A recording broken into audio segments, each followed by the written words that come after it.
You know that feeling, right? That constant search for a bit more quiet inside our own heads. It's almost universal, isn't it? We look everywhere outside ourselves. Yeah, like a new job or a vacation or just, hoping the chaos stops. But maybe that piece isn't out there at all. Exactly. And that's where we're heading today. We're going to dive deep into a really interesting source, 50 Engel für die Seele by Anselm Grün. Which translates to 50 angels for the soul. Right. But don't immediately think of like literal angels with wings. The book's subtitle is Encounters That Give Wings, and it uses these angels more as metaphors. Metaphors for what, exactly? For our inner lives, our psychological states, our deep longings. It's surprisingly practical, actually. Okay, and Anselm Grün. He's a Benedictine monk, but also has background in theology and depth psychology. So he's bringing a few different perspectives together. Precisely. He's like a guide to our inner landscape. And for this deep dive, we're really zeroing in on the very first angel he presents. Which is? The angel of peace. Der Engel des Friedens. The angel of peace. Okay, so our mission here is to unpack what Grün says about finding inner peace through this specific angel. Yeah. We want to explore his ideas and hopefully offer you, the listener, maybe a different way, a fresh perspective on understanding and cultivating peace in your own life, beyond the usual advice. All right, let's get into it then. The book kicks off by just acknowledging that we all want peace, that feeling of being centered. But it also says we often get lost trying to find it. Like chasing shadows sometimes. We try to control the external noise. When the real issue might be internal static. Exactly. Grün introduces this angel of peace as a kind of guide. Someone who can lead us into the secret of our inner being, he calls it. And through that, bestow peace, both inner and outer. That's the idea. But, and this is key, he stresses, it's not something you can just, make happen through sheer will. Oh, well. He describes it more like a gift, but it's a gift that requires our responsible engagement, our participation. A gift you have to work for, in a way. That's interesting. Not just passive waiting.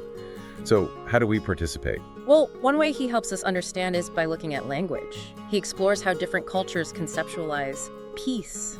It's fascinating. Okay, like different words for peace. Exactly. He starts with Hebrew shalom. Shalom. We hear that word a lot. What's the deeper layer there? It's so much more than just, say, no war. Shalom implies wholeness, well-being, happiness, contentment, freedom from strife, yes, but also this positive state of rest and harmony. Everything fitting together rightly. Wholeness, well-being. That sounds really full. Like complete health, not just not being sick. That's a great way to put it. So maybe when we feel that inner restlessness, it's a lack of shalom we're sensing. Yeah, that makes sense. What's next? Then there's the Greek word Eirene. This one is strongly linked to harmony. Harmony, okay. Think of like a perfectly tuned choir or orchestra. Everything resonates. Eirene is about that resonance, that fitting together both inside us and in our relationships. I like that. Harmony, not uniformity, but coherence, when different parts of life feel in sync. Okay, what about Latin? Pax. That sounds more formal, like Pax Romana. You're right, it does often relate to agreements, treaties. Pax highlights the active negotiation part of peace. Coming to terms, setting up rules we can all live by. It's communicative. So it's about building peace actively through dialogue and agreement, like resolving an argument with someone. Exactly, finding that common ground, that's Pax. Okay, so Shalom is wholeness, Eirene is harmony, Pax is active agreement. What about the German word Frieden, since the book was originally in German? Frieden. Grün points out it's related to the German word free, which means free. Free. How does that connect? Frieden implies this idea of protecting, sparing, loving, cherishing. It suggests peace is like a protected space, a sanctuary. A sanctuary? Yeah, a space where friendship and love can actually grow, safe from threat. It's about creating conditions, inner and outer, where good things can flourish. Freedom. Protected space for love. Wow. Each word really does add another dimension, doesn't it? Peace is definitely not simple. Not at all. And Grün really connects this to the idea that inner peace is the foundation.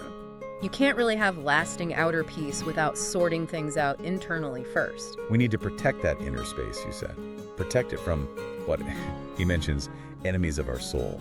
Sounds a bit dramatic. Maybe, but think about it. Those racing, anxious thoughts, or obsessive anger, frustration.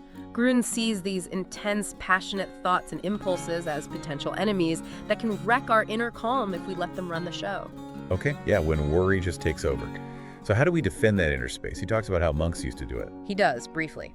He mentions two paths for the early monks. First, just observing, Right. really watching and understanding their own passions, what triggers them, why, becoming self-aware. Observation.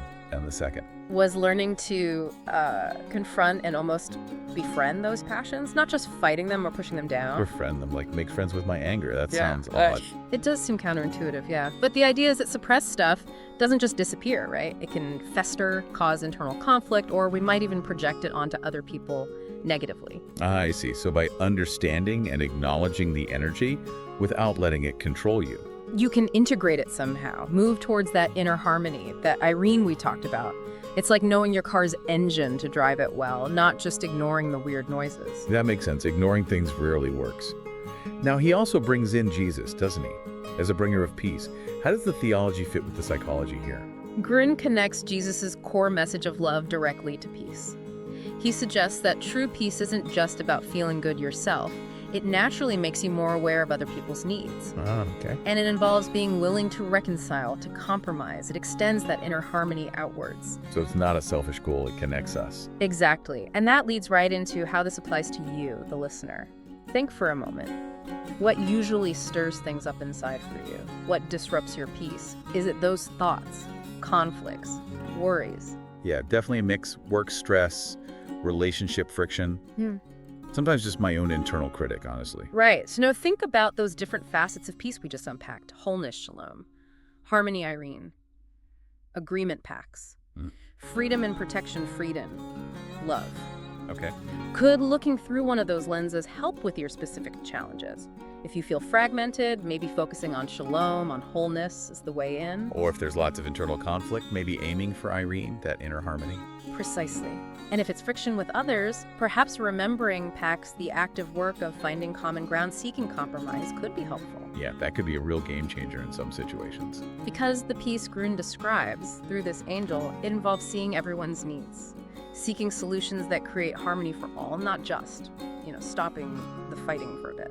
So, wrapping this part up, what are the benefits, the gifts, as Grun puts it, of engaging with this angel of peace? Well, the potential gifts are pretty profound. Opening your eyes to see peace differently, maybe finding more capacity for compromise, cultivating that inner harmony, and also harmony in relationships. Leading to more well-being, contentment. Yes, and greater inner freedom, more love, more happiness. It's about finding that sense of paradise within, as he suggests. An inner sanctuary. An inner sanctuary, I like that phrase. So this exploration, this deep dive into Grun's Angel of Peace, it's really a starting point, isn't it? A set of tools, almost. Definitely. It's an invitation to look inward, to understand peace more deeply, and to, actively participate in bringing more of it into your life and the world. So as you continue your day after listening, here's something to reflect on. Thinking about those different meanings of peace we explored, wholeness, harmony, agreement, freedom, which aspect resonates most with your current search for peace right now? And maybe, it's one small step, just one you can take today to cultivate that specific aspect, both inside yourself and maybe in how you connect with others. Just something to carry with you.